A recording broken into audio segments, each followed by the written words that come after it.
जानना चाहते हैं कि ईडी और व्यू नाउ का एक्चुअल में चल क्या रहा है, व्यू नाउ की एक्चुअल पोजीशन क्या है। क्योंकि यूट्यूब स्कैमर्स तो बहुत कुछ बोल रहे हैं, यूट्यूब पे तो बहुत कुछ बोला जा रहा है, और सनसनीखेज इसलिए क्योंकि जो यूट्यूब पे सबके कपड़े उतारने में लगे हैं, आज यहां पे उनके कपड़े उतरने वाले हैं। आज आपको पता चलेगा कि क्यों लोग जिनका कोई वास्ता नहीं है व्यू नाउ से, ईडी से, क्यों वो लोग यूट्यूब पे दिन रात लगे हुए हैं व्यू नाउ स्कैम करके। पूरी कहानी आज आपको पता चलने वाली है, और वो भी बिल्कुल अनबायस्ड बात करने वाला हूं। मैं भी एक एसेट ओनर हूं, लेकिन मैं व्यू नाउ के पक्ष की बात नहीं करने वाला, ना ही मैं ईडी के पक्ष की बात करने वाला हूं। आपको चीजें वैसे ही दिखाना चाहता हूं जैसे एक्चुअल में है, जैसे मेरे को समझ में आई। और इस वीडियो को देख लेने के बाद आपको पता चलेगा कि आज तक आपके साथ यूट्यूब पे क्या खिलवाड़ हो रहा था। शुरू करते हैं। सबसे पहले हमें समझना होगा कि ये बात शुरू कहां से हुई। ये बात जब ईडी ने रेड की तब की नहीं है, उससे पहले की है। उससे पहले व्यू नाउ को कुछ नोटिस आए, व्यू नाउ से कुछ चीजें मांगी गई, व्यू नाउ ने नहीं बताई, तो ईडी ने रेड किया। ईडी ने रेड की। ईडी की रेड के रिस्पांस में व्यू नाउ ने क्या किया, व्यू नाउ कोर्ट चली गई। क्यों गई कोर्ट? व्यू नाउ ने कहा कि ये रेड ही इलीगल है। कोर्ट ये बोल दे कि ये रेड सही नहीं थी, ये लीगल नहीं थी, और यही स्टोरी लेकर के व्यू नाउ कोर्ट चली गई। कोर्ट में और कोई बात, व्यू नाउ ने कोर्ट में और कोई बात की ही नहीं, सिर्फ यही कहा हर बार कि ये रेड गलत है। और बाद में जो यूपी में जाकर के ईडी ने एक एफआईआर करवाई, उसको चैलेंज करने के लिए इलाहाबाद हाई कोर्ट गए, और वहां पे कहा कि ये एफआईआर जो है वो गलत है, इसको कैंसिल कर दिया जाए। एक रेड को कैंसिल करना और एक एफआईआर को कैंसिल करना, यही दो चीजें लेकर के व्यू नाउ जो कोर्ट गई है। अब देखते हैं कि ये पूरा सीन है क्या। ये बड़ा इंटरेस्टिंग भी है जानना और जरूरी भी है। अब इसमें पर्पस, सबसे पहले इंटेंशन की बात आती है कि आपकी इंटेंशन क्या है, पर्पस क्या है। ईडी की इंटेंशन क्या है? ईडी को सेव करना है पीपल को, लोगों को फाइनेंशियल फ्रॉड से। क्योंकि जितनी रिटर्न व्यू नाउ दे रही है, इतनी आज की डेट में कहीं और मिल नहीं रही। और ये भी सत्य है कि जो बिजनेस मॉडल व्यू नाउ लेकर के आई है, ये इससे पहले भारत में एग्जिस्ट ही नहीं करता था। और उतना ही ये सत्य है कि लोगों को ये पता नहीं है कि डाटा सेंटर से अर्निंग कितनी होती है। तो इस पूरी कंफ्यूजन में जब आपको एक बड़ी रिटर्न दिखती है, क्योंकि इतिहास में जितने फ्रॉड्स हुए हैं वो ज्यादा रिटर्न के नाम पे हुए हैं, तो इतिहास हमारे सामने आकर के खड़ा हो जाता है कि ये देखो यही पहले हुआ था। हमें चीजें वैसी ही लगने लगती हैं। तो ईडी ने इसे जानना चाहा। ईडी क्या है? एक इन्वेस्टिगेशन डिपार्टमेंट है, लेकिन व्यू नाउ ने ईडी को नहीं बताया। ईडी की इंटेंशन क्या है? लोगों को बचाना। अब व्यू नाउ ने क्या कहा? व्यू नाउ ने कहा कि जो रेड है, रेड ही इलीगल है। कोर्ट कहे कि ये रेड जो है ये लीगल नहीं थी, और हमें हमारा जो काम है वो रिज्यूम करने दिया जाए, हम लोगों को रेंट दे पाए, अपने बिजनेस ऑपरेशंस को नॉर्मली चला पाए। इसके लिए व्यू नाउ कोर्ट गई, रेड को कैंसिल करने के लिए, और जो बाद में एफआईआर हुई उसको कैंसिल करने के लिए। अब इस बीच में क्या हुआ, एक और सेगमेंट आ गया। अब इनकी इंटेंशन क्या है, इसके ऊपर मैं बाद में बात करने वाला हूं, इसलिए आपको ये वीडियो अंत तक देखनी है। अगर आपने कुछ भी इसमें छोड़ दिया तो समझिए बहुत कुछ छोड़ दिया। जब इस सेगमेंट में मैं आऊंगा कि ये क्या कर रहे हैं, तो आपको पता चलेगा एक्चुअल में कि आपके साथ क्या हो रहा है।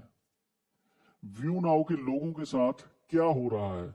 जो 25,000 लोग ईडी बता रही है स्कैम में है, एलिगेशन है स्कैम का, स्कैम नहीं है, एलिगेशन में है। तो वो 25,000 लोग जो इम्पैक्ट की बात है, उन लोगों के साथ यूट्यूब के लोग क्या कर रहे हैं, व्यू नाउ ये क्या कर रही है, तो अभी साबित होगा बाद में जाकर के। लेकिन ये क्या कर रही है, या आज मैं साबित अभी करने वाला हूं। तो बात करते हैं कि जब कोर्ट्स में गए, हालांकि इलाहाबाद कोर्ट में बाद में गए, लेकिन इलाहाबाद कोर्ट का फैसला पहले आया, ठीक। तो जब फैसला आया इलाहाबाद कोर्ट का, आपको महारथियों ने बताया जो यूट्यूब पे बैठे हैं कि जी इसमें तो कोर्ट ने सारा कुछ ही अगेंस्ट कर दिया। कोर्ट ने तो बोल दिया कि व्यू नाउ स्कैम है, कोर्ट ने तो ये भी बोल दिया, कोर्ट ने वो भी बोल दिया। लेकिन आपको जो रियल चीज है, जो सत्य है, वो किसी ने नहीं बताया। वो आपको आज इस वीडियो में पता चलेगा कि एक्चुअल में बात है क्या। लेकिन कोर्ट के ऑर्डर्स को आम लोग अंडरस्टैंड नहीं कर पाते, इसी चीज का फायदा यूट्यूब कम्युनिटी ने लिया।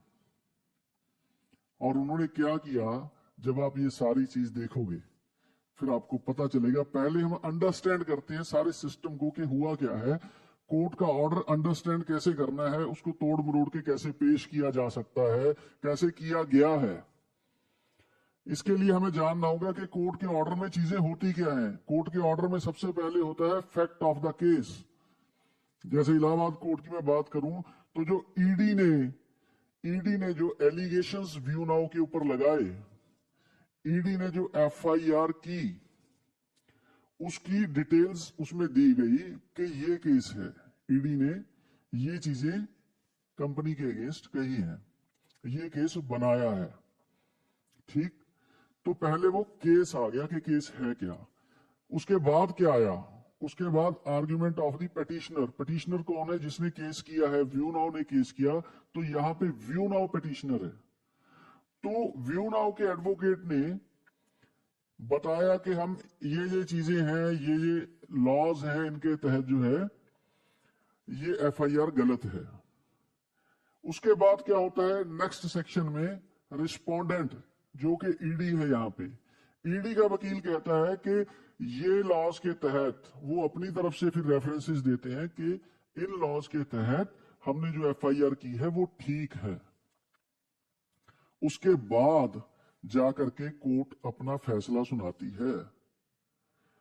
लेकिन अब ये समझिए आप कि यहां तक ये जो पहले 3 सेक्शन है, इनमें अभी कोर्ट ने कुछ कहा ही नहीं है, कुछ भी नहीं कहा। कोर्ट ने अपनी तरफ से कुछ भी नहीं कहा। सबसे बड़ी बात यह है। और आपको केवल और केवल या तो फैक्ट ऑफ द केस, जो पहला सिनेरियो है जो कि ईडी ने बनाया है, वो बताया जाता है, या फिर बाद में अपनी बात को डिफेंड करने के लिए ईडी ने क्या कहा, सिर्फ वो बताया जाता है। आपको कोर्ट ने ऑर्डर क्या दिया है वो तो रियल में बताया ही नहीं जाता। अगर हम इसकी बात करें तो देखिए, सबसे पहले फैक्ट ऑफ द केस आ गए, उसमें पूरी डिटेल आ गई है। और उसके बाद मैं आपको अभी ऑर्डर बताने वाला हूं कि एक्चुअल में कोर्ट ने क्या कहा है। इसमें आर्ग्यूमेंट्स आ गए।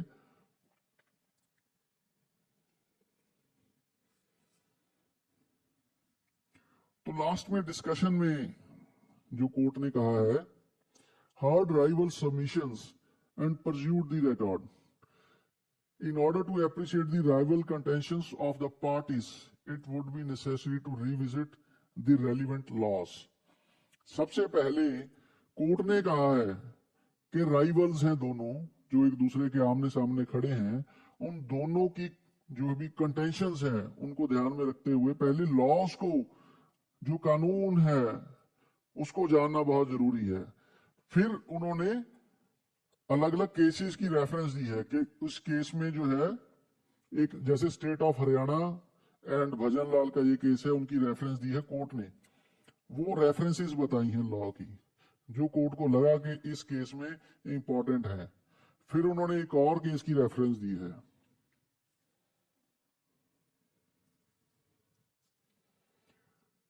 फिर जो देखिए, जो के एलिगेशंस लगाए गए हैं, जो ईडी ने कहा कि हमने 316, 316, 318 और बीएनएस 2023 उसके तहत जो सेक्शंस लगाए हैं, फिर कोर्ट ने बताया कि वो सेक्शंस एक्चुअल में है क्या। ओके, तो अब आपको क्या बताया जाता है कि जी कोर्ट ने बोल दिया कि ये सेक्शंस लग गए हैं, व्यू नाउ ने ये सब किया है, जबकि बताया आपको ये गया है कि इन सेक्शंस में क्या है।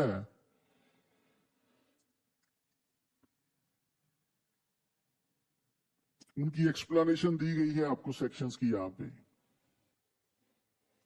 अब 24th पॉइंट में आकर के कोर्ट ने कहा है, even as per the FIR, the business of the petitioner and its associate entities is non-functional. उन्होंने कहा कि एफआईआर में क्या कहा है ईडी ने कि कंपनी काम ही नहीं करती, कंपनी नॉन फंक्शनल है, कोई काम नहीं करती company. There is a rotation of money and the business model appears ambiguous and unsustainable, कि यहां पे पैसे की रोटेशन हो रही है और जो बिजनेस है वो गलत, बिजनेस मॉडल गलत है। अब इसमें कहा गया है, देखिए ईडी ने, एज पर दी एफआईआर, एफआईआर में ये कहा गया है। अब आपको क्या बताया जा रहा है कि कोर्ट ने ये कहा, यहीं पे सारा खेल है। उसके बाद उन्होंने कहा the investigation agency has come out with the case that petitioner is running A Ponzi scheme, कि इन्वेस्टिगेशन एजेंसी कौन है? ईडी। ईडी ने बताया है कि कंपनी एक पॉन्जी स्कीम रन कर रही है और उसमें उन्होंने हाई रिटर्न्स वगैरह, वो टू ट्रेवल का ऐसे झांसे दे करके लोगों से पैसा लगवाया है। ये कौन कह रहा है? कोर्ट नहीं कह रही है। कोर्ट ने कहा है कि एफआईआर में ये कहा गया है, the allegations levelled in the FIR can not be denied at this stage. अब कोर्ट ने कहा है, अब कोर्ट ने पहली बात कही है। क्या कहा कोर्ट ने? The allegations levelled in the FIR can not be denied at this stage, कि इस समय पर जहां पे इन्वेस्टिगेशन पहुंची है, जहां पे ये सारा मामला अभी एट प्रेजेंट है, जिस दिन ये जजमेंट सुनाई गई थी उस दिन की बात है, कि उस समय पर इन एलिगेशंस को डिनाई नहीं किया जा सकता, मना नहीं किया जा सकता कि यार ये तो सारे एलिगेशंस गलत हैं। और इसका मीनिंग ये भी है कि कोर्ट ये भी कह रही है कि ये भी नहीं कहा जा सकता कि ये सही है। कोर्ट ने ये कहीं पे नहीं कहा कि ये एलिगेशन सही है, उन्होंने कहा कि इसको डिनाई नहीं किया जा सकता, मना नहीं किया जा सकता। Even petitioner has not placed any document to be demonstrate that they are running a sustainable business and have earned substantial income from the customer.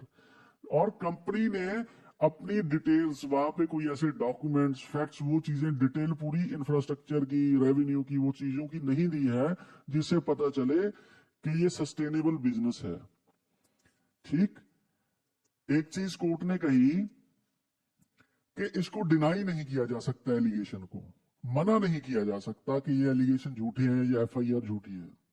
दूसरी चीज कही कि कंपनी ने अभी हमें डिटेल नहीं दी है, और इन दोनों चीजों से साबित नहीं होता कि कंपनी गलत कर रही है।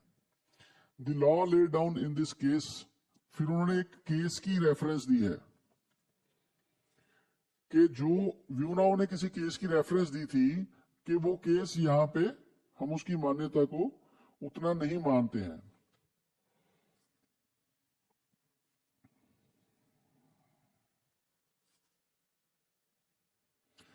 अब 27th पॉइंट में जब उन्होंने कहा कि ये हम क्यों इस केस की रेफरेंस को नहीं ले रहे हैं, उसमें कोर्ट ने एक बात कही है, there are allegations of alluring investors in investing huge chunk of money, के इन्वेस्टर्स को बहुत ज्यादा पैसा इन्वेस्ट करने के लिए जो है लालच या हाई रिटर्न्स दिखाई गई है।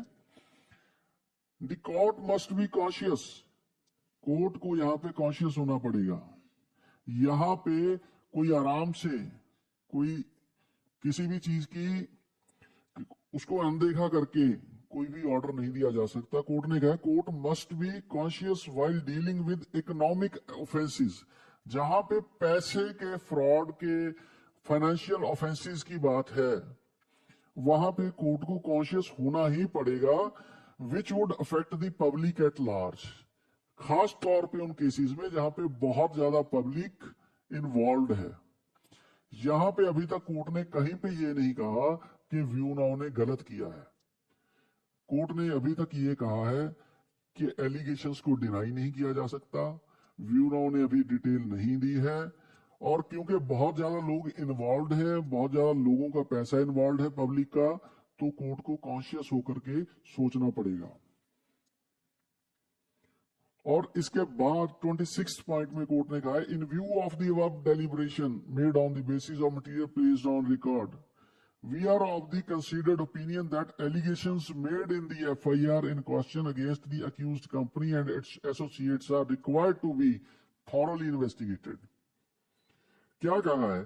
अब आई है जजमेंट, रियल जजमेंट पूरे ऑर्डर में अब आई है 26 पॉइंट में, जहां पे कोर्ट ने कहा है कि इन व्यू ऑफ द अबव, जो ऊपर हमने सारी चीजें पढ़ी हैं, जो केस पढ़ा, जो व्यू नाउ ने कहा, जो ईडी ने कहा, उसके बाद जो केस की रेफरेंसेस आई, सारी चीजों को ध्यान में रखें तो हमें ये लगता है, we are of the considered opinion that allegations made in the FIR in question against accused company and its associates are required to be thoroughly investigated. कि जो एलिगेशंस लगाए गए हैं, इनकी वाकई में गहराई में जाकर के जांच होनी चाहिए। क्यों होनी चाहिए? क्योंकि बहुत ज्यादा लोग और बहुत ज्यादा पैसा इन्वॉल्व है, और व्यू नाउ ने अभी हमें डिटेल्स नहीं दी है।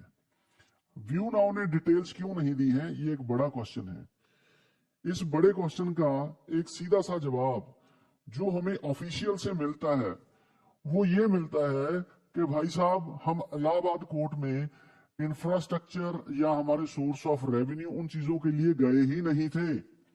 हमने तो क्या कहा था कि आप साहब, जो एफआईआर है, आप बोल दो कि ये एफआईआर गलत है। उसके लिए हमने कुछ केसेस की रेफरेंस दी।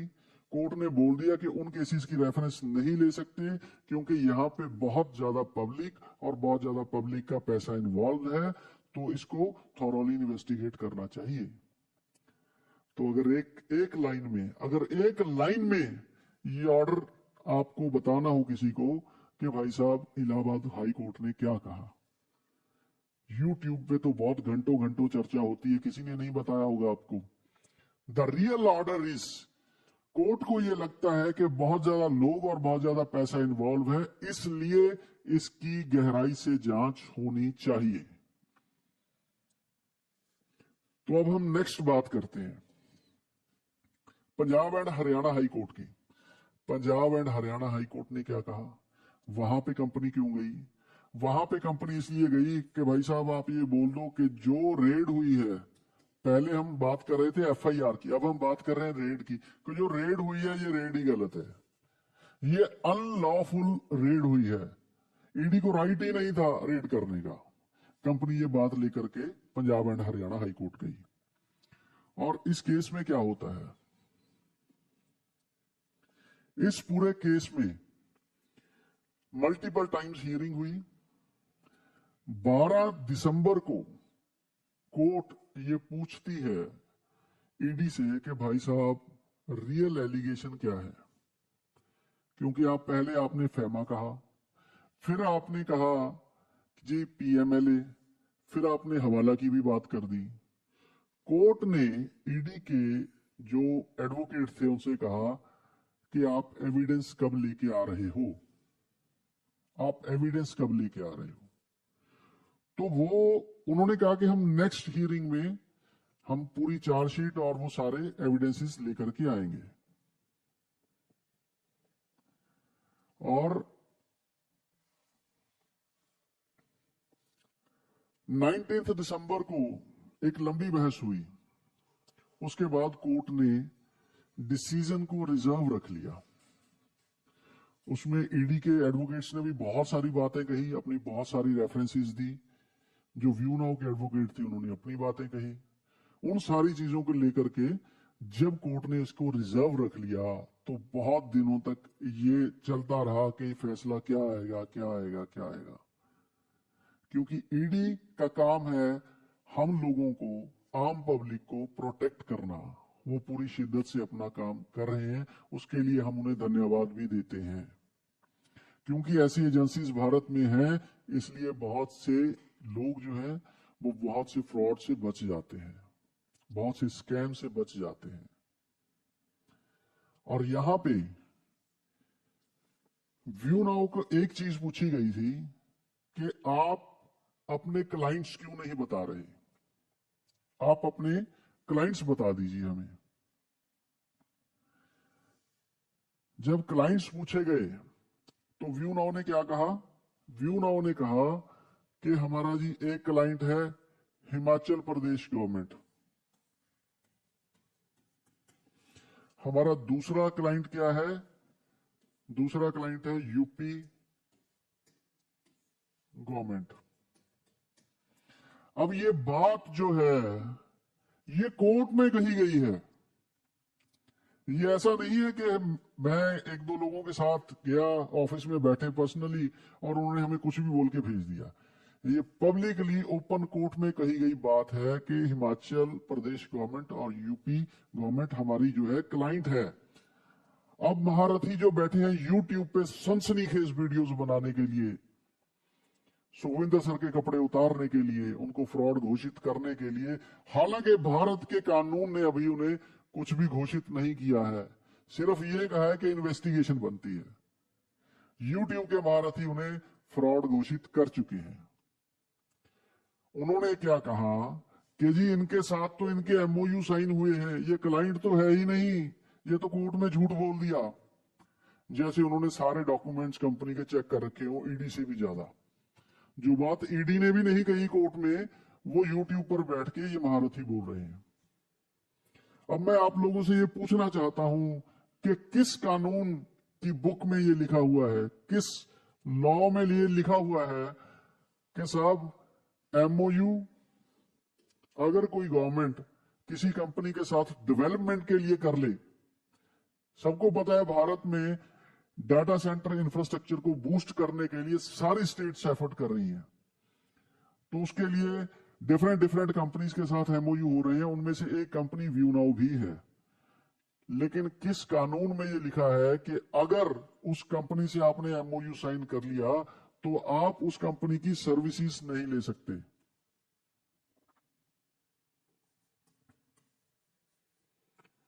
बताइए कौन से कानून में ये लिखा गया है?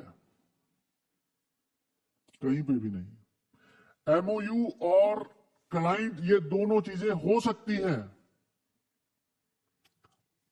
अगर है तभी तो कोर्ट में जाकर के कही गई है। थोड़ा तो दिमाग लगाओ, थोड़ा तो दिमाग लगाओ।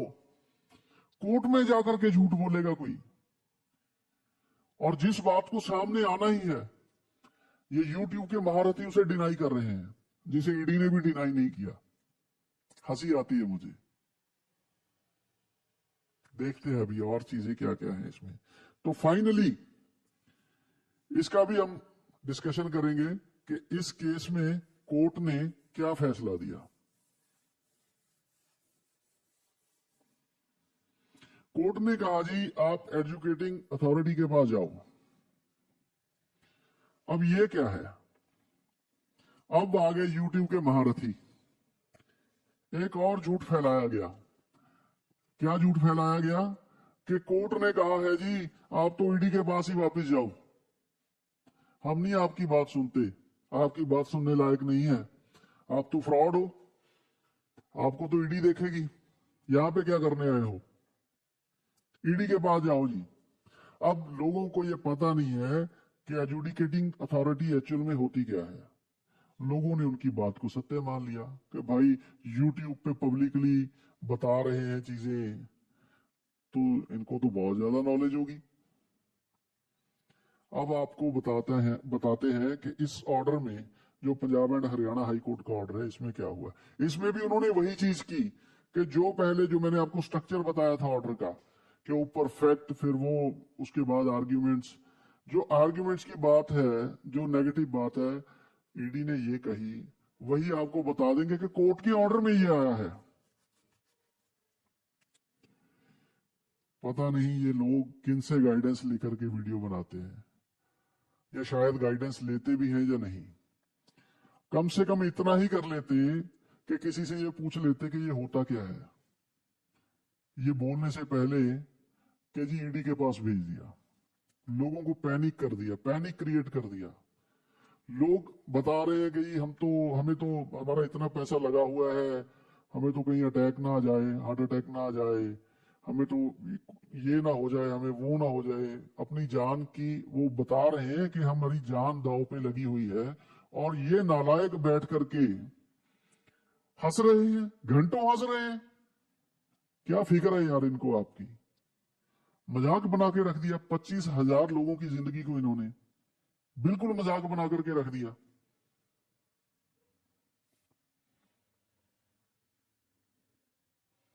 अब आपको अगर Punjab and Haryana high court का ऑर्डर पढ़ना है, अंडरस्टैंड करना है, तो यहां से थर्ड पॉइंट शुरू होता है, एनालिसिस एंड डिस्कशन। वहां से आप इसको पढ़ सकते हैं। इसमें भी फिर कई केसेस थे, उनको सभी को एक साथ कोर्ट ने बताया है, उनकी सबकी डिटेल है कि क्या क्या चीजें हैं, क्या क्या सेक्शंस हैं, क्या लॉ है। और इसमें फोर्थ पॉइंट जो है, वहां पे आकर के डिसीजन आता है। डिसीजन, फैसला। कोर्ट क्या कह रही है, जिसकी सभी को वेट थी। कोर्ट कह रही है, keeping in view the aforesaid discussion, the writ petitions are disposed of with the liberty to petitioners to present their case before the adjudicating authority under this act. Court क्या कह रही है कि इसको डिस्पोज ऑफ किया जा रहा है। केस को डिस्पोज ऑफ होता है, निपटारा किया जा रहा है केस का, और आपको लिबर्टी दी जा रही है, आपको यह आजादी दी जा रही है कि आप एजुडिकेटिंग अथॉरिटी के पास जाकर के अपनी बात रख सकते हैं, आपको सुना जाएगा। आपका राइट बनता है कि आप वहां पे जाकर के अपनी सारी डिटेल्स बताएं। और जो बाकी की चीजें थी इस केस में, उन सभी को मिसलिनियस एप्लीकेशंस पेंडिंग थी, उनको डिस्पोज ऑफ कर दिया गया है। अब इसमें आपको यह समझना है दोस्तों कि जो इलाहाबाद हाई कोर्ट का डिसीजन था, उसमें इनकी पिटीशन को डिसमिस किया गया था, रद्द किया गया था कि एफआईआर ऐसे ही रहेगी। यहां पे केस को डिस्पोज ऑफ किया गया है, इसका निपटारा किया गया है, इनको लिबर्टी दी गई है कि आप एजुडिकेटिंग अथॉरिटी के पास जा सकते हैं। अब ये होता क्या है, ये होता क्या है, ये ईडी नहीं होता है, ये ईडी बिल्कुल भी नहीं होता है। ये एक इंडिपेंडेंट गवर्नमेंट का जो है एक, जैसे आप अदारा बोल देते हैं, मैं तो इसको कहूंगा कि ये मिनी कोर्ट है, जहां पे रेवेन्यू से रिलेटेड जो है केसेस जाते हैं, रेवेन्यू से रिलेटेड केसेस जाते हैं। इसको, ये कोर्ट नहीं होती है, लेकिन इसके पास कोर्ट के बहुत सारे राइट्स होते हैं। कोर्ट नहीं है, लेकिन कोर्ट के बहुत सारे राइट्स होते हैं इनके पास, तो ये एज ए कोर्ट फंक्शन ही करते हैं। यहां पे ज्यादातर क्या होता है, रिटायर्ड जजेस होते हैं, फाइनेंस के एक्सपर्ट्स होते हैं। अब ये मामला सारा फाइनेंस का है, तो हाई कोर्ट एक जनरल कोर्ट है, वहां पे बहुत सारे केसेस आते हैं, तो उनका लोड थोड़ा कम करने के लिए फाइनेंस जो है एक बहुत ही क्रूशियल मैटर है, उसके केसेस को जल्दी सॉल्व किया जाए, उसके लिए इसको बनाया गया है। अब ये क्या है, मैं इसे क्या बोलता हूं देसी भाषा में, मिनी कोर्ट। हालांकि ये कोर्ट नहीं है, लेकिन इसके पास कोर्ट के बहुत सारे राइट्स हैं, इसको ट्रिब्यूनल भी बोल देते हैं। अब यहां पे जाएंगे, कौन कौन जाएगा जी? यहां पे ईडी जाएगी, यहां पे व्यू नाउ जाएगी। व्यू नाउ जाएगी पहले अपनी बात रखने के लिए, और ईडी फिर अपने पक्ष को डिफेंड करने के लिए जाएगी। तो जैसे कोर्ट में सुनवाई होती है वैसे ही सारी चीजें यहां पे भी होंगी। लेकिन अगर व्यू नाउ को चाहिए कि फैसला उनके पक्ष में आ जाए, अब व्यू नाउ को ये अंडरस्टैंडिंग हो गई है कि ना तो हम एफआईआर को कैंसिल कर सकते हैं, ना हम रेड को कैंसिल कर सकते हैं। अब हमें कोर्ट ने क्लियरली बोल दिया है कि पब्लिक एट लार्ज यहां पे इन्वॉल्व है, जनरल पब्लिक का पैसा इन्वॉल्व है, और उनको प्रोटेक्ट करने के लिए कोर्ट चाहती है कि इसको इन्वेस्टिगेट किया जाए। तो उसको सही साबित करने के लिए व्यू नाउ को अब अपनी सारी डिटेल यहां पे देनी पड़ेगी। जो चीजें आज तक व्यू नाउ के एसेट ओनर्स, व्यू नाउ के चैनल पार्टनर्स को नहीं पता है कि यार कितना इंफ्रास्ट्रक्चर है, कितनी रेवेन्यू आती है, कैसे नहीं है, वो सारी चीजें अब जाकर के एजुडिकेटिंग अथॉरिटी के पास बतानी पड़ेगी। और अगर ये बता देंगे तो एक्सपर्ट्स का मानना ये है कि ये सारी चीजें जो है वो पॉजिटिव हो जाएंगी। अगर इनके पास ना ही हुआ तब जाकर के कोर्ट हमें बताएगी कि ये स्कैम है। अभी तो व्यू नाउ ने एक एफर्ट भी नहीं की है सारी डिटेल्स बताने की। अभी तक की तो सारी एफर्ट्स ये थी कि रेड कैंसिल कर दो, एफआईआर कैंसिल कर दो, रेड इलीगल घोषित कर दो, एफआईआर इलीगल घोषित कर दो। वो करने से कोर्ट ने मना कर दिया है। अब बात आई है कि आपको बताना पड़ेगा। और सुखविंदर सिंह खरौड़ जी ने, जो सीईओ हैं, जो पूरे ग्रुप के, व्यू नाउ ग्रुप के रचयिता हैं, जो लीडर हैं पूरे ग्रुप के, जिनको सभी फॉलो करते हैं, उन्होंने पब्लिकली आकर के ये बात मान ली है, ये कन्वे कर दिया है कि अब हम यहां पे जाएंगे एजुडिकेटिंग अथॉरिटी के पास और हर चीज की डिटेल देंगे कि हमारे पास इंफ्रास्ट्रक्चर भी है, हमारे पास सोर्स ऑफ रेवेन्यू भी है, हमारे पास सारी चीजें हैं। अब यहां पे आपको ये समझना होगा कि आज तक जितने भी फ्रॉड्स हुए हैं, जितने भी स्कैम्स हुए हैं, किसी भी कंपनी के लीडर ने, रचयिता ने आकर के वहां पे लाइव पब्लिक के सामने चीजों को एडमिट नहीं किया है, ट्रांसपेरेंसी नहीं दिखाई है। इतने में तो लोग, कोई यूके जाकर के बैठ जाता है, कोई किसी और कंट्री में, कोई किसी और कंट्री में। लेकिन सुखविंदर सर जो है वो लाइव आकर के सब लोगों के साथ कांटेक्ट बना के रखे हुए हैं। अब इस बात को यूट्यूबर्स क्या कहते हैं कि भाई साहब वो तो बाहर भाग गए हैं, ये तो टाइम बाय कर रहे हैं। कितनी नादानी की बात है ये। खुद ही बोल रहे हैं कि वो बाहर भाग गए हैं, खुद ही बोल रहे हैं कि वो टाइम बाय कर रहे हैं।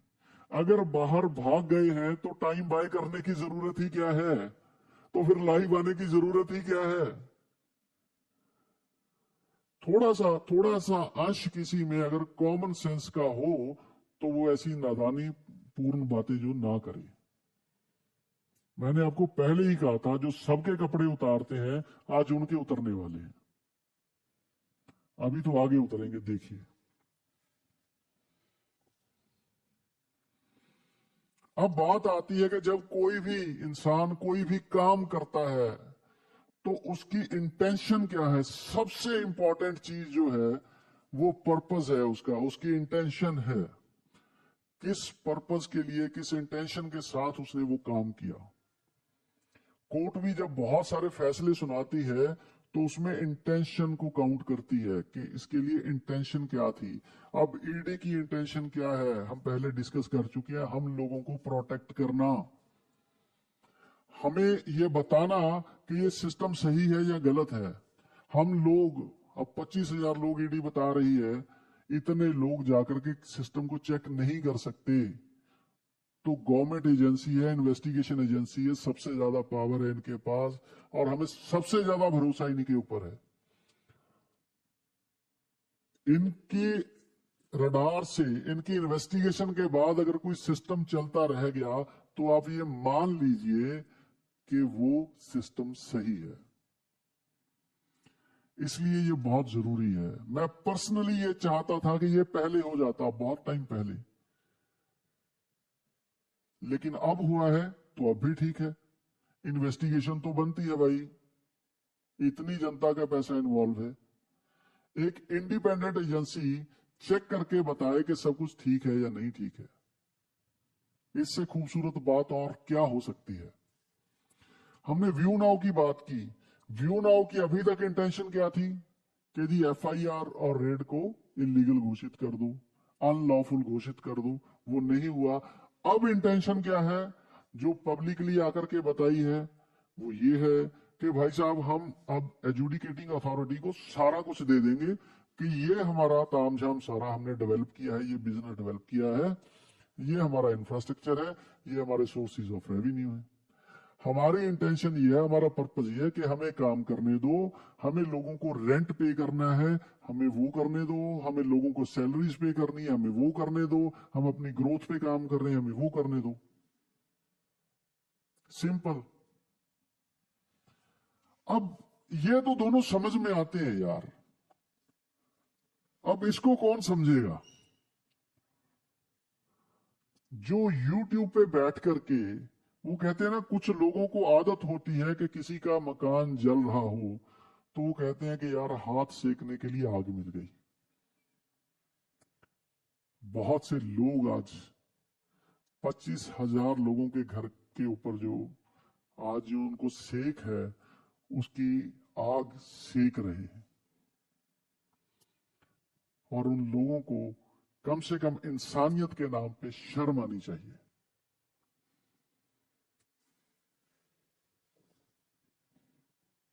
अब YouTube की बात करते हैं इंटेंशन की, पर्पस की। क्या है पर्पस, क्या इंटेंशन है, समझने की कोशिश करते हैं। मेरी समझ में जो आया, YouTube पे दो किस्म के लोग हैं। एक जो है वो आपको मैं कहूंगा कि गुड इंटेंशन के साथ, गुड इंटेंशन के साथ वो कहते हैं कि हम अवेयर करें लोगों को, अवेयर करें लोगों को कि ये फैक्ट्स एंड फिगर्स हैं कि भाई साहब इन चीजों को ध्यान में रख करके आप अपनी जिंदगी के आगे के फैसले लीजिए। लेकिन ये आपको ये नहीं कहते कि जाओ एफआईआर करो, ये करो, वो करो। कोई नहीं कहता। ये कहते हैं जिंदगी आपकी है, फैसला आपका है। मैं आपको जो जानकारी दे सकता हूं, हो सकता है आपके पास ना हो। आपकी हेल्प के लिए मैं आपको जो जानकारियां दे सकता हूं, जो इंफॉर्मेशन प्रोवाइड कर सकता हूं, वो ये है। इसको लीजिए, एज ए रेफरेंस लीजिए, अपने किसी अच्छे सलाहकार से बात कीजिए और अपने जीवन के अच्छे फैसले कीजिए। लेकिन एक और सेगमेंट है। YouTube की अर्निंग बेसिकली क्या होती है? सब्सक्राइबर्स आपके मैटर करते हैं, आपके व्यूज मैटर करते हैं, आपको एड लगती है, एड के पैसे आते हैं, या आप किसी चीज को प्रमोट करते हैं, उस चीज के पैसे आते हैं। लेकिन यहां पे तो भाई साहब मेरे को समझ में ही नहीं आ रहा, ना सब्सक्राइबर, ना व्यूज, ना प्रमोशंस, कहीं से पैसा नहीं आ रहा। और फुल टाइम हम यूट्यूब कर रहे हैं, दिन में घंटों बैठ करके।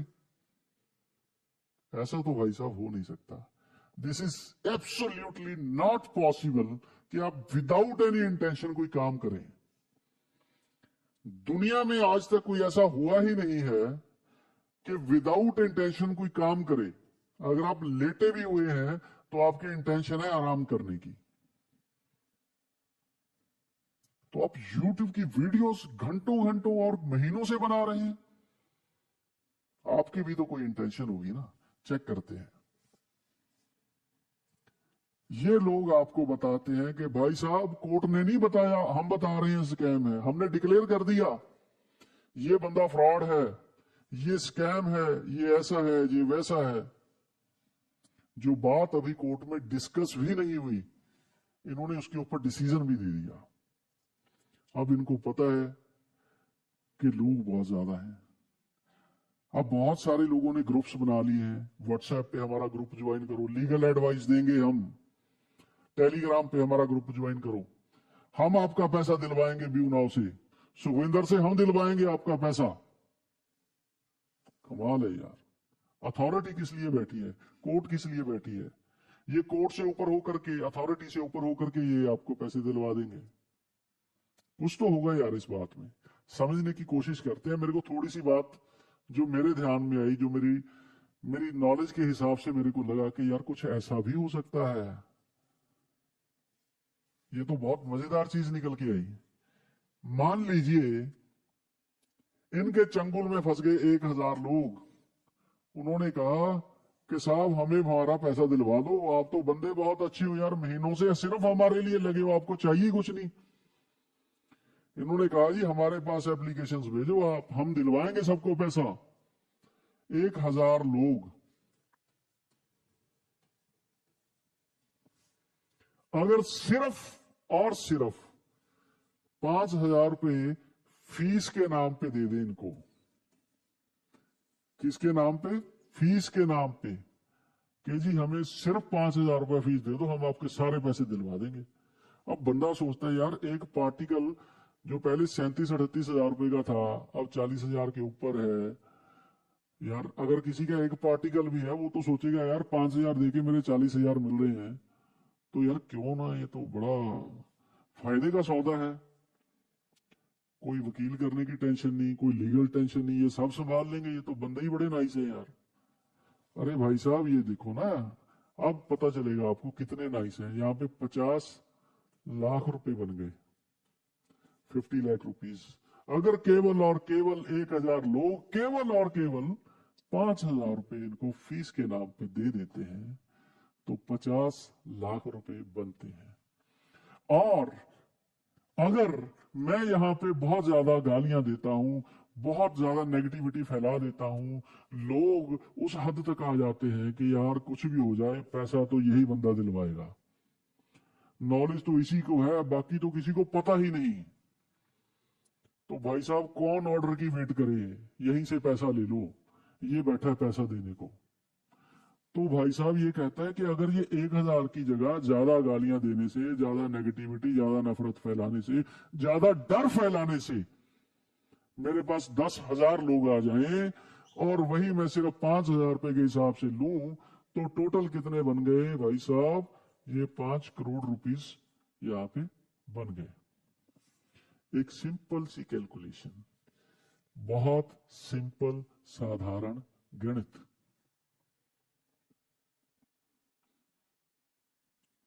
अब आपको ये समझ में आएगा कि जो लोग आपके हमदर्दी हैं, जो दिन में घंटों बैठ करके आपके लिए व्यू नाउ को गालियां देते हैं, जो आपकी इतनी टेंशन लेते हैं कि सारा दिन इसी काम पे लगे हैं कि आपकी टेंशन को कई गुना तक बढ़ाया कैसे जाए, उन लोगों की, उन भले मानस लोगों की एक्चुअल में इंटेंशन क्या है देखना आपको है। आपको डिसाइड करना है कि हम किसे सुने या किसे ना सुने, किसको सुनना है किसको नहीं सुनना है। मैं उसे सुनूंगा जो एक अच्छी इंटेंशन के साथ मेरे को real fact and figures without judgmental होकर के बताएगा, जो मेरे को ये ना बताए कि भविष्य ये होने वाला है, जो मेरे को ये बताए कि रियल फैक्ट ये है, रियल इंफॉर्मेशन ये है, भाई डिसीजन देख लो, जो अपना करना है कर लो।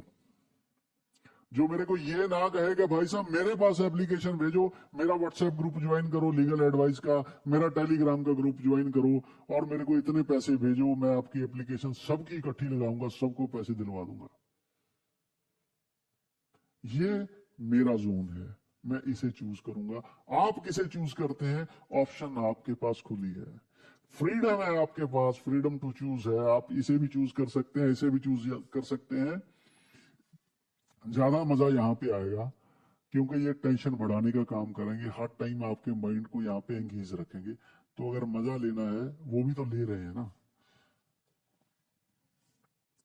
अब इसमें आपको सबसे बड़ी बात, एक चीज के लिए मैं वार्न करने जा रहा हूं कि जो लोग इन ह्यूमन बिहेवियर दिखाते हैं,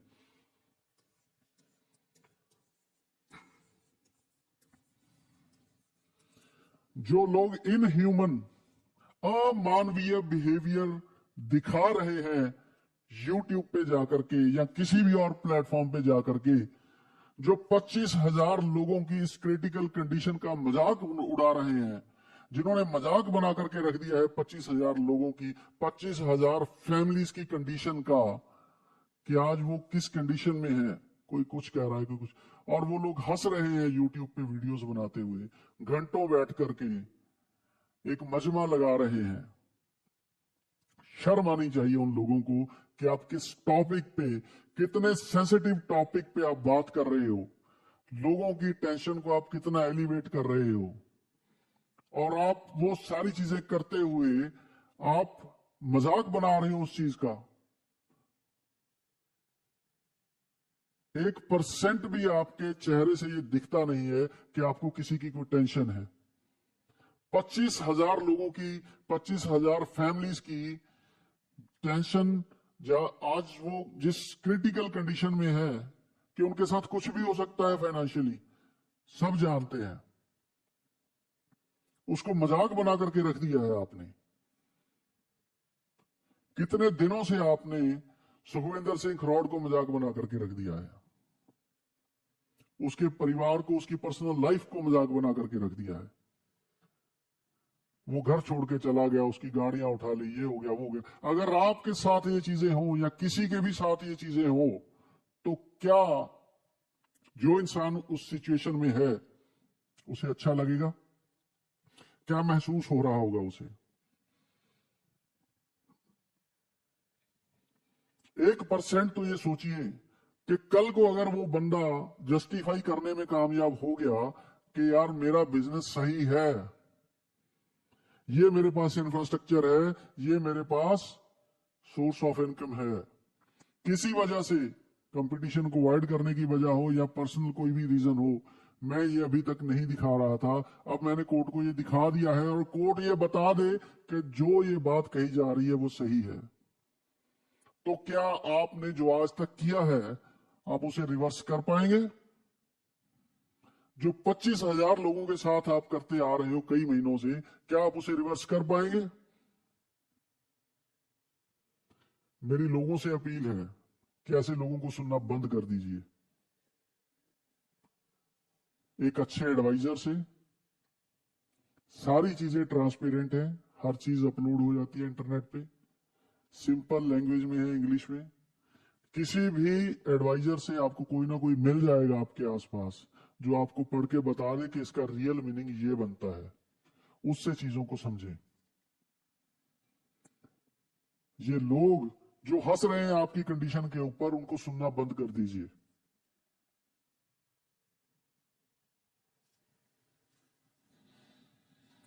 अगर पैसा ही कमाना है तो यार अच्छा काम करके भी तो कमाया जा सकता है। हम भी पैसा कमाएंगे, हम भी पैसा कमाना चाहते हैं, लेकिन हम क्या कर रहे हैं? हम कैंसर पेशेंट्स की हेल्प करके पैसा कमाने जा रहे हैं। हम एक ऐसा पोर्टल लॉन्च कर रहे हैं जहां पे आपको मिलेगी जो कैंसर के ऊपर साइंटिफिक और रिसर्च बेस्ड इंफॉर्मेशन है, जेन्युइन इंफॉर्मेशन। पंजाब से हूं और भारत के एक महान क्रिकेटर सरदार नवजोत सिंह सिद्धू जी जो पंजाब से हैं, और उनकी वाइफ, उन्होंने पूरे परिवार ने बैठ करके, जो मैडम नवजोत कौर सिद्धू हैं, उनकी कैंसर की जर्नी को शेयर किया। उसके ऊपर बहुत सारा बवाल भी हुआ, लेकिन कम समय में वो जितनी ज्यादा इंफॉर्मेशन दे सकते थे उन्होंने दी। हालांकि उसमें कंट्रोवर्शियल कुछ भी नहीं था, लेकिन जिसको नेगेटिव चाहिए वो तो नेगेटिव ही उठाएगा, जिसको पॉजिटिव चाहिए वो पॉजिटिव उठाएगा। तो मेरे कहने का मतलब है कि उस पूरी स्टोरी के बिहाइंड जो है एक बहुत सारी अच्छी खासी साइंटिफिक रिसर्चेज हो रखी हैं ऑलरेडी, जो दुनिया के महानतम साइंटिस्ट और रिसर्चर्स ने की हैं। उन चीजों को लेकर के हम सामने आ रहे हैं एक प्लेटफॉर्म fitnesswale.com पे। जो लोग चाहें जाकर के अपना रजिस्टर कर सकते हैं, आप उनको बता सकते हो अगर आपके नॉलेज में कोई है।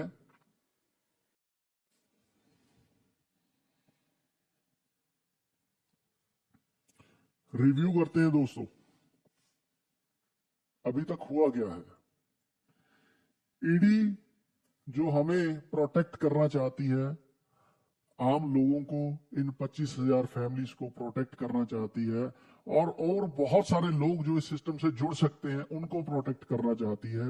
ईडी इसको थॉरोली इन्वेस्टिगेट कर रही है। कोर्ट ने ऑर्डर कर दिया है कि इसको इन्वेस्टिगेट करना बनता है। अगर ये सही हुआ तभी इसे चलने दिया जाएगा, और ये बहुत सही भी है। इसके लिए हमें भारत सरकार का, ईडी का, इन्वेस्टिगेशन ऑफिसर्स का धन्यवाद करना चाहिए। व्यू नाउ अभी तक फाइट कर रही थी कि रेड और वो चीजें एफआईआर वगैरह इलीगल है, लेकिन अब व्यू नाउ इस बात पे आ गई है कि हम सारे फैक्ट्स एंड फिगर्स प्रोवाइड करेंगे, क्योंकि अभी तक तो किसी ने पूछा ही नहीं था। केवल एक हमारे क्लाइंट के बारे में पूछा था, वो हमने बता दिया कि गवर्नमेंट्स हमारी क्लाइंट है। ठीक, अब उन्होंने कहा है कि हमें समझ आ गई है कि हमें इंफ्रास्ट्रक्चर और वो सारी चीजें दिखानी पड़ेंगी, तो हम जाकर के एजुडिकेटिंग अथॉरिटी को वो चीजें दिखाएंगे। और आपने ये याद रखना है कि उसका मीनिंग ये नहीं है कि हम ईडी के पास जाएंगे। वो एक तरह से कोर्ट ही है जो फाइनेंस के, जो रेवेन्यू के मैटर्स को देखती है। अब कोर्ट ने कहा कि क्लाइंट्स बताओ, तो हमने बता दिए, लेकिन कोर्ट ने अभी हमें इंफ्रास्ट्रक्चर की डिटेल के बारे में नहीं कहा था। अब हम अपनी तरफ से ही सारी वो इंफ्रास्ट्रक्चर की डिटेल उनको दे देंगे। अभी तक का मामला सिर्फ इतना ही है, इससे ज्यादा कुछ नहीं है। आज अगर हम कहें कि व्यू नाउ किस जगह पे खड़ी है, अगर मैं अपने नॉलेज के हिसाब से देखता हूं तो मुझे लगता है आज व्यू नाउ वहीं पे खड़ी है जहां पे डे 1 पे थी। बस डिफरेंस ये था कि डे 1 पे वही चीजें ईडी पूछ रही थी, आज वो चीजें सारी जाकर के कोर्ट में बतानी है। व्यू नाउ के अगेंस्ट अभी तक कुछ भी फैसला नहीं हुआ है। किसी कोर्ट ने नहीं कहा है कि ये कुछ भी इलीगल कर रहे हैं। मैं as a asset owner wait कर रहा हूं कि कोर्ट से ज्यादा या एजुडिकेटिंग अथॉरिटी से ज्यादा मैं किसी चीज को चेक नहीं कर सकता, लेकिन वो हमारे लिए चेक कर रहे हैं। तो मैं वेट कर रहा हूं कि ये वहां पे जाकर के सारी चीजें बताएं। तब तक मैं 100% सुखविंदर सर के साथ खड़ा हूं, जब तक वो गलत साबित हो नहीं जाते। और मुझे लगता है कि वो खुद को सही साबित करेंगे। इसी में हम सबकी भलाई है। अब सबसे बड़ी बात, the big thing nobody told you, सबसे बड़ी बात जिसके बारे में यूट्यूब पे चर्चा ही नहीं होती, कोई स्कैम की रिपोर्टिंग करता ही नहीं है। घंटों बैठ के हंस लेंगे, कोई एक बार आपको ये नहीं बताएगा कि व्यू नाउ ने वो काम कर दिया है जो भारत में पहले हुआ ही नहीं था। भारत की सबसे सिक्योर टेक्नोलॉजी व्यू नाउ लेकर के आई है, क्वांटम सिक्योर टेक्नोलॉजी। इसका मायना क्या है? यूएस का डिफेंस इसे यूज करता है, एप्पल के आई मैसेजेस इससे सिक्योर होते हैं। चंद लोगों के पास दुनिया में ये टेक्नोलॉजी है, और भारत में व्यू नाउ लेकर के आया है। आपको कोई नहीं बताएगा ये। क्यों? क्योंकि ये तो पॉजिटिव न्यूज है। इससे तो आपका डर खत्म हो जाएगा। आप उन लोगों के पास वो एप्लीकेशंस नहीं भेजोगे, आप उन लोगों को पैसे नहीं दोगे, या और भी जो सोर्सेज हैं जो मैं यहां पे नहीं बोल सकता, वहां से तो रेवेन्यू आना बंद हो जाएगा, कोई हमें पैसा नहीं देगा। पॉजिटिव ही पॉजिटिव हो जाएगा ना कि यार भारत की सबसे ज्यादा सिक्योर टेक्नोलॉजी को व्यू नाउ जैसी कंपनी ले आई। इसका मायने क्या है इस चीज की? वो सारे न्यूज़पेपर्स जिनमें आपको नेगेटिव चीजें दिखाई जाती हैं कि यहाँ पे रेड हो गई है, यहाँ पे ये हो गया है, यहाँ पे ये हो गया है, वो तो आपको दिखाएंगे। वो उन्हीं न्यूज़पेपर्स में जब ये न्यूज लगी कि quantum secure technology view now लेके आ चुका है भारत में, तो आपको दिखाई नहीं गई। मैं फिर वही बात कहूंगा कि इंटेंशन, कोई किसी काम को किसी इंटेंशन से कर रहा है जिसके लिए आप एक अपॉर्चुनिटी हो पैसा कमाने की, उसे अपना हमदर्दी मत समझ लेना। गलती से भी ये मत समझ लेना कि वो आपकी चिंता कर रहा है। किसी को किसी की नहीं पड़ी, आपको खुद के बारे में सोचना होगा। इस टेक्नोलॉजी का मीनिंग ये है कि अगर भारत में सबसे ज्यादा सिक्योर सर्वर्स, सबसे ज्यादा सिक्योर डाटा स्पेस है किसी के पास, तो व्यू नाउ के पास है। क्यों? क्योंकि क्वांटम सिक्योर जो डाटा सेंटर्स हैं, ये तो व्यू नाउ लेके आ रहा है। अगर किसी के पास सबसे ज्यादा सिक्योर टेक्नोलॉजी है, तो क्यों ना गवर्नमेंट अपना डाटा रखे उसके पास? क्यों ना जो देश का मोस्ट सेंसिटिव डाटा है उसके पास हो? और सबसे महंगा डाटा भी। मुझे नहीं पता व्यू नाउ के सर्वर्स के ऊपर क्या पड़ा है, लेकिन इस टेक्नोलॉजी के बाद मैं आपको ये बता सकता हूं कि जिस कंपनी के पास सबसे सिक्योर टेक्नोलॉजी है, अगर मैं एज ए डेटा ओनर बात करूं और मेरे को अपना डाटा कहीं पर रखना हो, मेरा बहुत ही ज्यादा सेंसिटिव डाटा हो, तो मैं वो डाटा कहां पे रखूंगा? जहां पे मेरे को सबसे सिक्योर स्टोरेज मिलेगी, सबसे सिक्योर टेक्नोलॉजी मिलेगी, या वहां पे जहां पे पैसा कम लगेगा? आंसर आप जानते हैं। What to do next? What to do next? Next मैं आपको नहीं बता सकता कि आपको क्या करना चाहिए। क्यों? क्योंकि ना तो मैं कोई लीगल एडवाइजर हूं, ना ही मैं कोई फाइनेंशियल एडवाइजर हूं। मैं आप ही की तरह एक सिंपल साधारण एसेट ऑनर हूं। मैंने भी एक पार्टिकल बाय किया है, आपने भी पार्टिकल्स बाय किए हैं। मेरा भी पैसा लगा है, आपका भी लगा है। मेरे पास कुछ इंफॉर्मेशन थी, वो मैंने सोचा कि आपके साथ शेयर की जाए। बहुत से भाई लोग रिक्वेस्ट कर रहे थे कि यार इस सारी इंफॉर्मेशन को हमारे लोगों तक पहुंचाना बहुत जरूरी है, तो मैंने इस वीडियो को बनाया। आगे क्या करना है आपके लिए, आपको सोचना है। आपके किसी अच्छे एडवाइजर के साथ जानकारियां आपके पास आ गई हैं, आप किसी अच्छे एडवाइजर के साथ बैठिए, उनके साथ डिस्कशन करके अपने जीवन का बेहतरीन फैसला लीजिए। मेरी एक्सपेक्टेशंस और मेरे राइट्स क्या है? व्यू नाउ के पास कितना इंफ्रास्ट्रक्चर है, कितने सर्वर लगे हुए हैं, डाटा सेंटर्स लगा है या नहीं लगा है, या सच में मनी रोटेशन हो रही है? अगर इंफ्रास्ट्रक्चर है तो क्या वो सफिशिएंट है? ये जानना मेरा राइट भी है और मेरी एक्सपेक्टेशन भी है कि कंपनी अब जाकर के एजुडिकेटिंग अथॉरिटी को ये सब बताएगी। और सोर्स ऑफ रेवेन्यू, सर्वर लगे हुए हैं, वो कुछ पैसा कमा रहे हैं या नहीं कमा रहे हैं? सर्वर लगा करके छोड़ दिए गए हैं या उन सर्वर्स को यूज करके पैसा कमाया जा रहा है?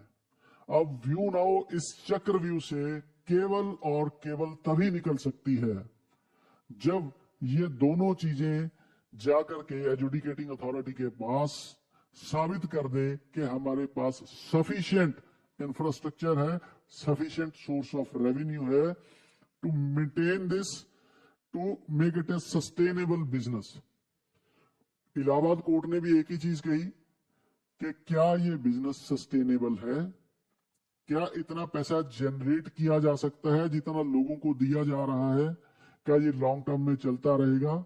ये इसी बात पे डिपेंड करता है कि सफिशिएंट इंफ्रास्ट्रक्चर और सफिशिएंट सोर्स ऑफ रेवेन्यू, जो कि सुखविंदर सिंह खरौड़ जी ने कमिट कर दिया है कि हम सब बताएंगे। अब अगर बताएंगे, इनके पास है और ये वहां पे जाके बताएंगे, तो हमें पता चल जाएगा थोड़े दिनों में ही। ये कोई बहुत लंबा जाने वाला नहीं है। एक इंसान था दोस्तों, सुखविंदर सिंह खरौड़ को एक आइडिया आया। उसे लगा कि ये आइडिया तो गोल्ड माइन है, इससे तो मैं और मेरे साथी लोग जीवन में पैसे की दिक्कत से फ्री हो जाएंगे, फाइनेंशियल वरीज जो है उनसे मुक्त हो जाएंगे, पैसे की चिंताओं से मुक्त हो जाएंगे, फाइनेंशियल फ्रीडम को अचीव कर लेंगे या फाइनेंशियली सस्टेन कर लेंगे अपने लाइफस्टाइल को। तो उसने उस पर काम करना शुरू किया, काम करता रहा, खोदता रहा। माइंस होती है ना, माइंस, गोल्ड माइंस, खोदना पड़ता है, बहुत दूर तक खोदना पड़ता है। पर कहीं पे भी ऐसे ही खुदाई शुरू नहीं होती, पहले वहां पे स्पेशल इक्विपमेंट्स के साथ चेक किया जाता है कि यहां पे गोल्ड है या नहीं। उन्होंने कहा कि हमने इक्विपमेंट्स लगाए, हमने चेक कर लिया कि यार यहां पे तो गोल्ड माइन है, इसके ऊपर अगर वर्क किया जाए तो सबको बेनिफिट होगा। उन्होंने खुदाई शुरू की, उन्होंने काम करना शुरू किया। कई साल हो गए, अब तो 5-7 साल हो गए कहते काम करते हुए। अब वो पॉइंट आया जिसकी उनके साथ चले हुए हर शख्स को बहुत ही ज्यादा जिसकी वेट की जा रही थी, बहुत ही ज्यादा एक्सपेक्टेशन थी कि यार अब तो ये होने ही वाला है।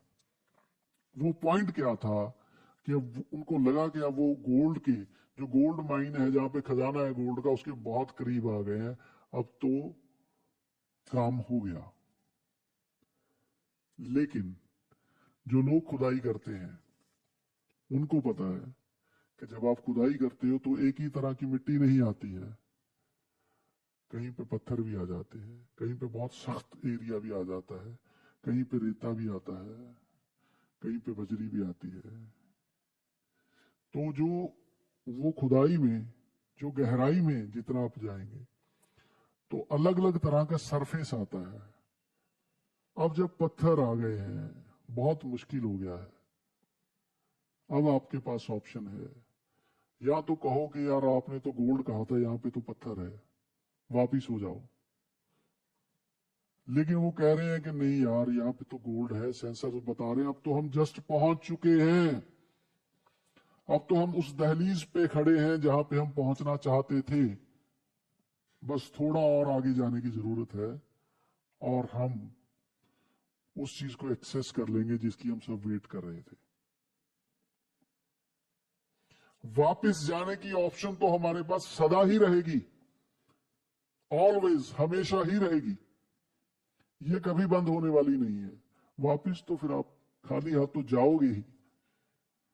लेकिन लीडर कह रहा है कि मेरे सेंसर्स बता रहे हैं कि यहां पे सब कुछ है, हमने ऑलरेडी चेक किया हुआ है, हमने इसके ऊपर वर्क किया हुआ है, थोड़ा सा समय और मेरे को दे दो, थोड़ी सी एफर्ट्स मेरे साथ और, थोड़ा सा ये जो पथरीला रास्ता आया है थोड़ा सा इसको और बियर कर लो। डिसाइड आपको करना है, nobody else can decide for you। आपके जीवन का फैसला आपके अलावा कोई और नहीं ले सकता।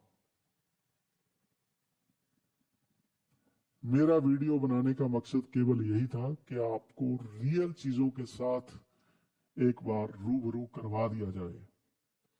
और जो लोग बोलते हैं कि इस इंडस्ट्री में या किसी भी इंडस्ट्री में इतना पैसा दिया ही नहीं जा सकता, मेरे ध्यान में आ गई है एक बात कि जो वो यूट्यूब पर बैठकर हंसने वाले लोग हैं उनमें एक मेरा दोस्त, मेरा छोटा भाई, वो भी शामिल है। और मुझे अफसोस इस बात का है कि उसके पास सारे फैक्ट्स एंड फिगर्स हैं कि किस तरीके से इस इंडस्ट्री में इतना पैसा दिया जा सकता है, क्योंकि वो बहुत पढ़ा लिखा है।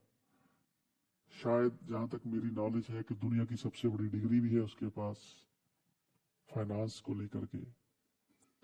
लेकिन उसने आज तक एक बार भी ये बताना जरूरी नहीं समझा कि इस इंडस्ट्री में 40% रिटर्न दी जा सकती है, जबकि उसके पास वो सारे टेक्निकल एनालिसिस अवेलेबल है। अब आपको वो लोग जो आपको पार्शियल इंफॉर्मेशन दे रहे हैं उसके बिहाफ पे बैकआउट करना है, या आपको सारी स्टोरी सुना दी गई है, इसको एज ए रेफरेंस लेकर के अपने किसी अच्छे एडवाइजर के साथ बैठ करके ये डिसाइड करना है कि मेरी तरह आप भी सुखविंदर सिंह खरौड़ के साथ तब तक खड़े रहेंगे जब तक भारत का कानून ये ना कह दे कि इसने गलत किया है।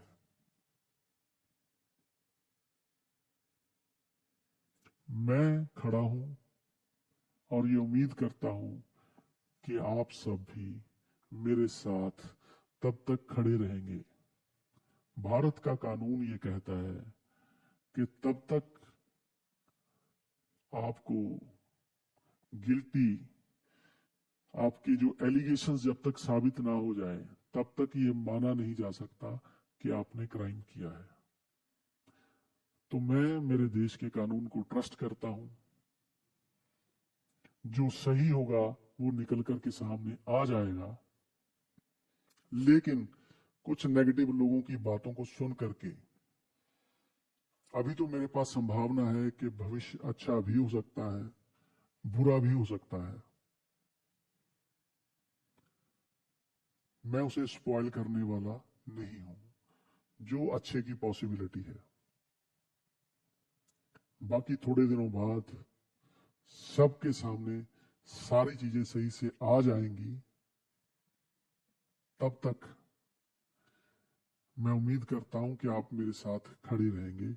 अपने जीवन का एक एजुकेटेड, राइट इंफॉर्मेशन बेस्ड सही डिसीजन आपकी अपनी जो फाइनेंशियल कंडीशन है उसके हिसाब से, क्योंकि हर किसी की आज फाइनेंशियल कंडीशन अलग है, हर किसी का पेशेंस का लेवल अलग है, उसके सर्कमस्टांसिस अलग है, उसके अराउंड सराउंडिंग जो लोग हैं वो अलग है, वो हर किसी के लिए अलग है। तो हर किसी को अपना फैसला खुद लेना है।